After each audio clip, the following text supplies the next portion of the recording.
Hi, I'm Danny, I'm Sam. and this is Business in a Brew. We'll be poring over business stories, and talking about things that interest us in the world of business. so we'd like you to just take a few minutes out, listen. Yeah, we'd love it if you join our conversation with us.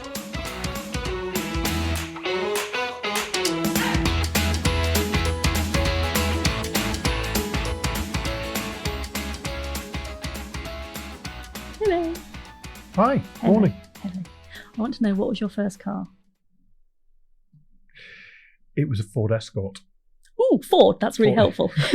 I really wanted you to say Ford Pinto, but you didn't. So Ford Escort's fine. They didn't have those over here.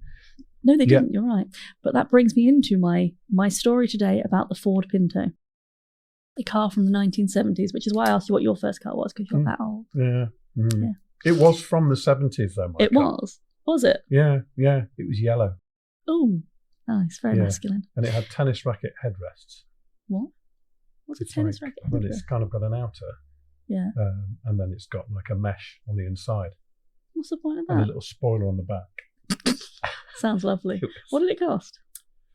I think it was about £300. Oh God, if only. Which is like 20 or 30,000 pounds these days. I don't think it's quite that much. No, it's not.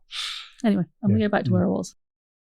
So, in the 1970s, there was a massive case involving Ford and the Pinto in the US. So, the Pinto came out of the fact that they wanted to design a model to compete with the Beetle, the VW Beetle, which was a low-cost, ickle car. Yeah. So the brief for it was a car that was less than $2,000, which is $15,000 in today's money. So your 300 is not quite 20,000. And weighed less than 200. No, not 200. 2,000 pounds. 200 pounds would be 2 tons. Yeah, right. if you say so. But the Beetle was an iconic car, a Yes. real cultural icon. But I think they thought it was more about value than it was about. It being a cool vehicle, Yes, because it really was. exactly. Beetle has always had that iconic status. Yes.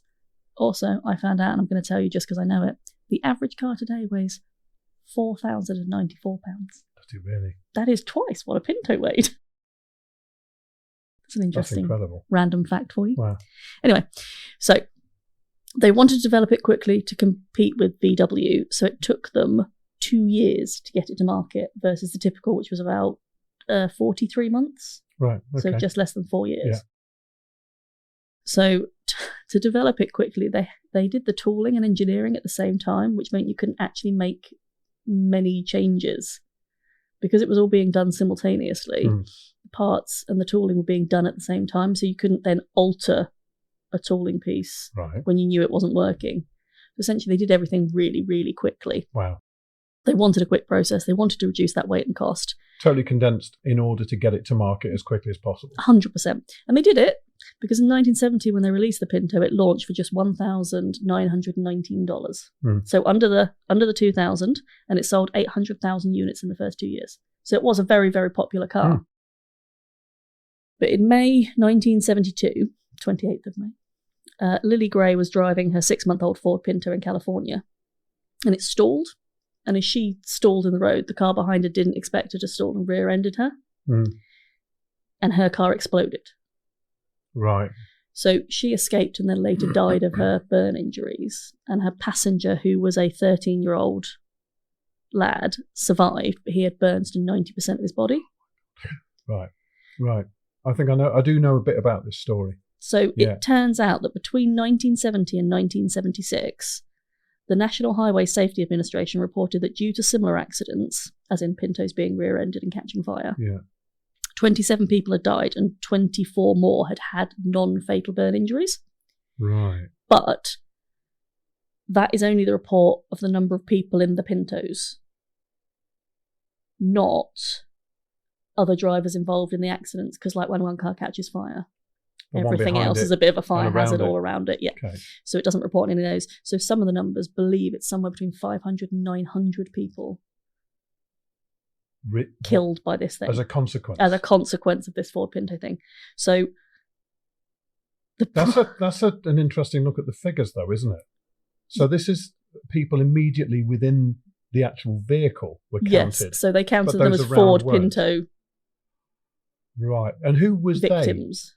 Who was they recounting? The National Highway Safety Administration in the US. It's a bit remiss of them, isn't it, to not take into A little bit, but I think they were looking at the. Okay.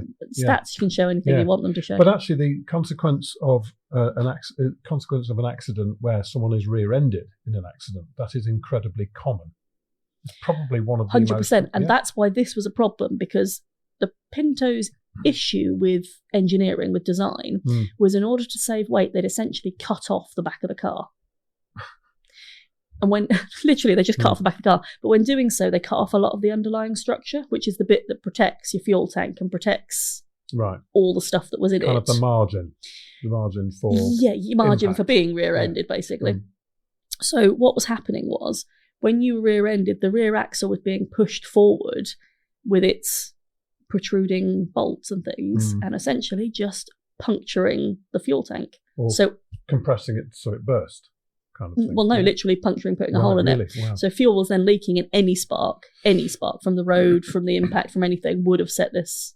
It was just literally a bomb on the road. Wow. Which is just disgraceful. And it's actually quite a simple fix, but they were trying to save money and save time. So how simple was the simple fix? Just recite the filler cap or something? Or that sounds very technical, and I don't do car engineering. Was the filler cap on the back end of the car? No, it was about putting protective things on the axle so that it wouldn't have pierced the fuel tank. Got it. And I think the fix was $11 to do. Right. But they only kind of realised they probably should have done it afterwards. And the cost to recall all of the Pintos that were out, I've got the number somewhere. Let me see if I can find the number. Did this predate crash testing?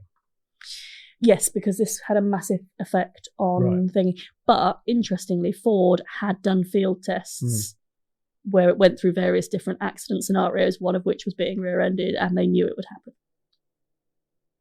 My mouth's open. Right? Yeah, it's nice, yeah. Wow.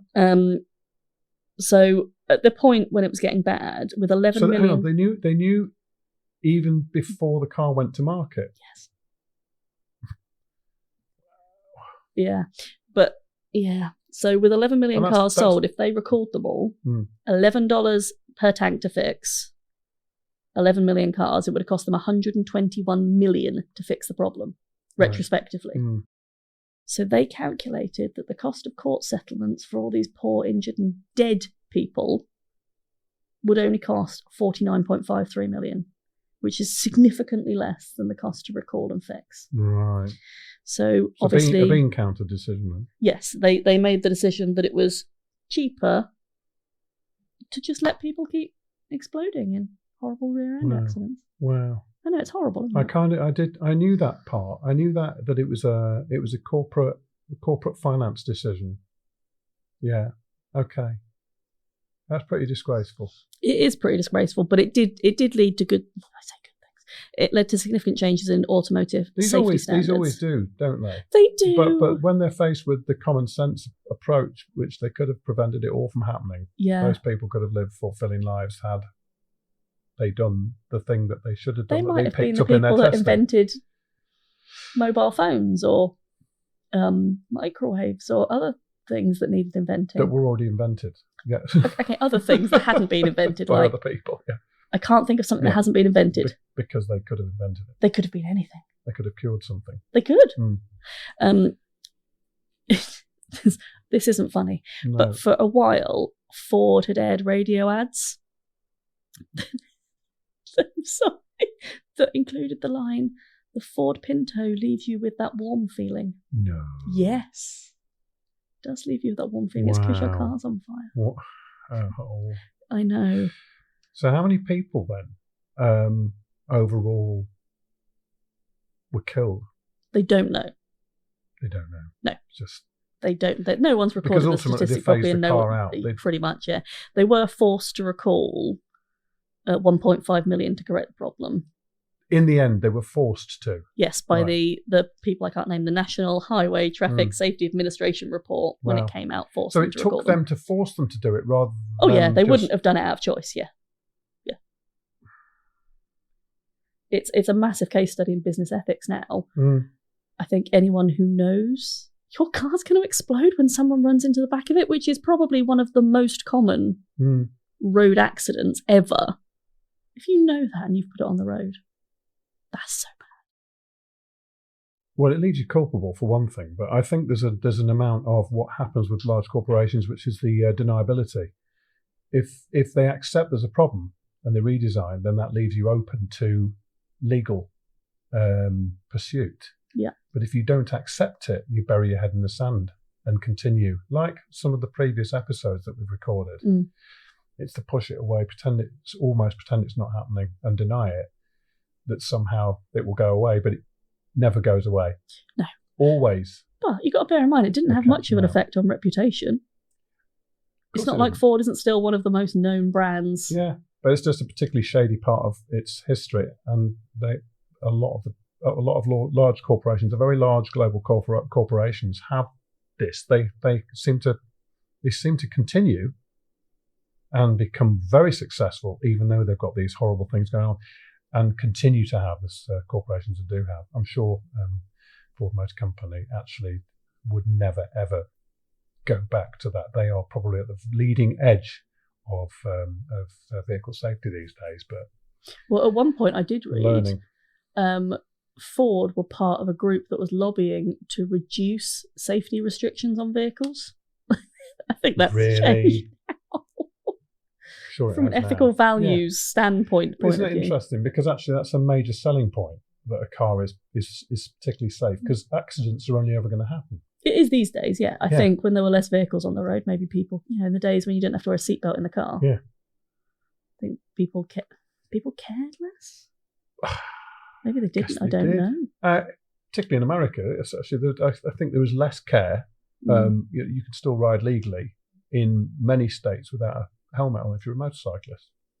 That's so dangerous. Your head would crush like a melon. Yeah, it's the last thing that hits the deck. Oh. Well, the first thing. Whichever way you go, it's either the first or the last. It's not the one in the middle.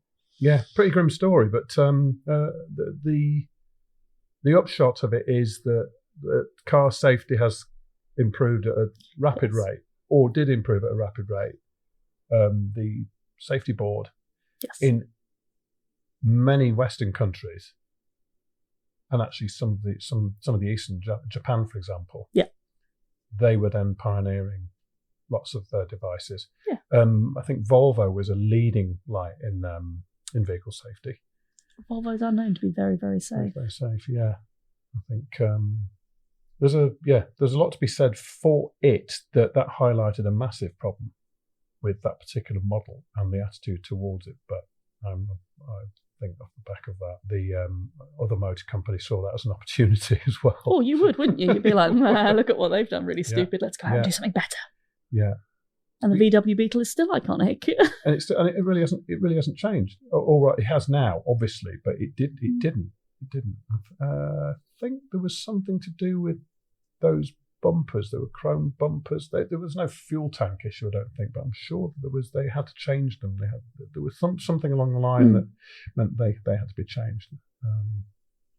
There's all sorts of little tweaks and adjustments that were done. Yeah, but that's the nature of engineering. You build something and you can always improve upon it. Yeah. The first car had a hand crank to get the engine started. So, and that should be perhaps another episode, because that's actually a Ford story. Oh, is that you can have any colour as long as it's black? The Model T. That's a really fascinating story, because the hand crank actually did a fair amount of damage. Well, I mean, you can break your arm on it, can't you? Well, actually, someone did. People did. Yeah. There was someone that died from it, and it became a real problem. I don't know how many people did die, but I think it was the first fatality was someone who had the crank, the engine backfired, sending the crank back the other way. Oh. And wrecked the guy's arm, and I think he then died of... Well, medical wasn't as good in those days, was it? No, definitely not. No. Patch you up, stick you in a bed for a while, and you might survive. Yeah, okay, that's an interesting... And I did read, just to finish off, read that Ford are bringing back some of their old brand names, some of their old model... Hang on, it's model, isn't it? Make. Model. Don't tell me they won't be bringing back... They will not be bringing... No, they brought back a load of others and decided against the Pinto, because I don't think that was going to work for them.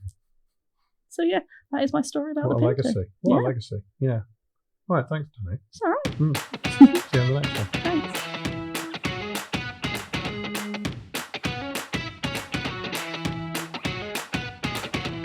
Thanks so much for listening and being a part of today's episode. If you like what you've heard, or if you feel there's something missing, or you want to ask any questions, please get in contact.